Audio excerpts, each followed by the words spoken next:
नमस्कार, मैं जितेंद्र जैन और आप देख रहे हैं खबर समय जगत। आई नजर डालते हैं आज की कुछ ताजा तरीन खबरों पर। बालाघाट। प्रदेश के दो पूर्व मुख्यमंत्री कमलनाथ और दिग्विजय सिंह पहुंचे बालाघाट। कार्यकर्ता सम्मेलन के बहाने शिवराज सिंह चौहान और मोदी सरकार पर जमकर निशाना साधा। एक दिवसीय प्रवास पर बालाघाट पहुंचे पूर्व सीएम कमलनाथ और दिग्विजय सिंह ने कार्यकर्ता सम्मेलन में कार्यकर्ताओं को संबोधित करते हुए भाजपा सरकार पर जमकर निशाना साधा और कमलनाथ ने कहा, भाजपा सरकार में बेरोजगारी और भ्रष्टाचार के मामले में नंबर 1 पर भाजपा की सरकार में है। कमलनाथ ने कहा कि बाबा साहेब अंबेडकर ने संविधान लिखा था, यदि कोई विधायक या सांसद का निधन होता है तो प्रावधान था उपचुनाव किया जाएगा, लेकिन यहाँ बाबा साहेब अंबेडकर ने सपने में भी नहीं सोचा था कि ऐसी सौदे की राजनीति आ जाएगी। कमलनाथ ने कहा कि मैं भी सौदा कर सकता था, लेकिन मैंने ऐसा नहीं किया। वजह है जनता के विश्वास के साथ काम करेंगे। आज हमारा मध्य प्रदेश खनन माफियाओं से मध्य प्रदेश की पहचान बन रही है। कमलनाथ ने कहा, शिवराज सिंह चौहान का खाना नहीं पचता जब तक वह झूठ नहीं बोलते। कमलनाथ ने कहा, कृषि बिल किसान को बंधुआ बनाने का कानून है।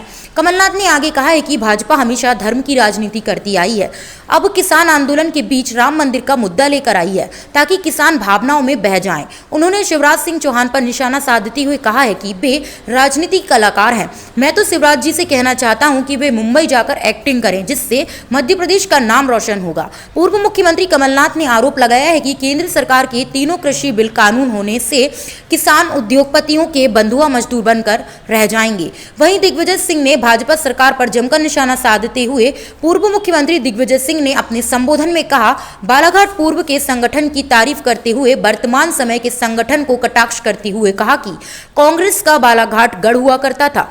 सन 1977 की लहर में भी कांग्रेस से सभी सीटें जीती थीं और उस समय जिस प्रकार का समन्वय कांग्रेस का हुआ करता था, आज दुर्भाग्य से देखने को नहीं मिलता।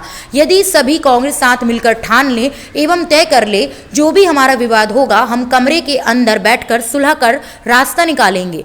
मैं समझता हूं कमलनाथ जी का काम आसान हो जाएगा। श्री सिंह ने आगे कहा कि मुझे दुख होता है कि हम लोग भाजपा का विरोध करने के बजाय आपस में ही लड़ते रहते हैं।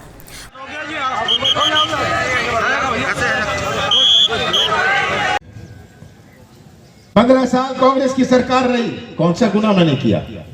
किसानों का कर्जा माफ किया, क्या गुना किया? पेंशन बढ़ाई, बिजली का भाव 100 रुपए किया, कौन सा पाप मैंने किया?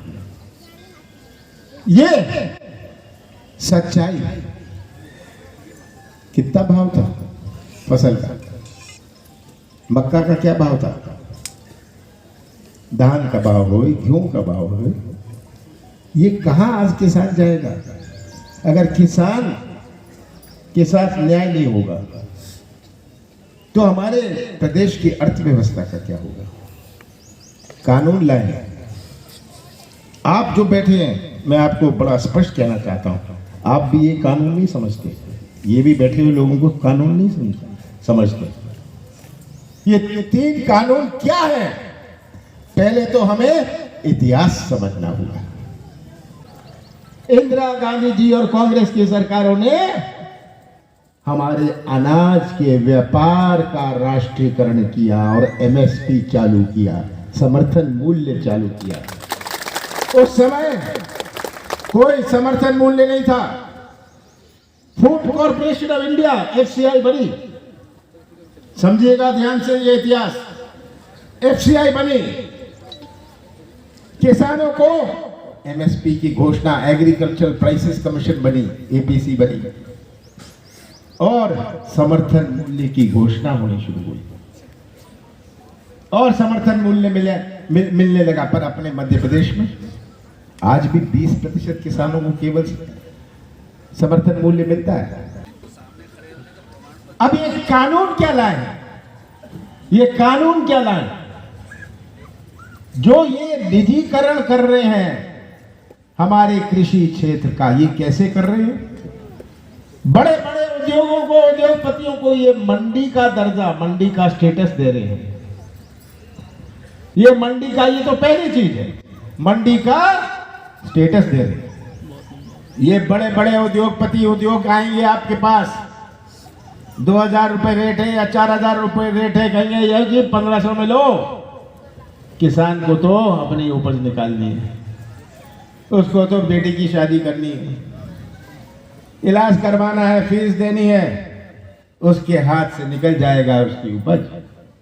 प्रदेश की तस्वीर आप सबके सामने, कैसे इनकी आपको पहचानना है, कैसे इनकी ध्यान मोड़ने की राजनीति है, कैसे गुमराह करते हैं। याद है मोदी जी कहते थे 2014 में जब प्रधानमंत्री बनना चाहते थे 2 करोड़ नौजवानों को रोजगार मिलेगा, किसानों की आमदनी दुगनी होगी, कहते थे ना। 2019 में उन नौजवानों की बात नहीं करी, किसानों की बात नहीं करी, पाकिस्तान की बात करने लग गए, पाकिस्तान की बात करने लग गए, राष्ट्रवाद की बात करने लग गए। वो क्या कांग्रेस को राष्ट्रवाद का पाठ पढ़ाएंगे? एक स्वतंत्र संग्राम सेनानी का नाम नहीं ले सकते ये जो उनके पार्टी से जुड़ा हुआ है, और ये पाठ पढ़ाएंगे राष्ट्रवाद का। सन 77 की लहर में भी सारी सीटें कांग्रेस जीत के आई थी, और उस समय जिस प्रकार का समन्वय कांग्रेस में हुआ करता था आज दुर्भाग्य से देखने को नहीं मिलता। आज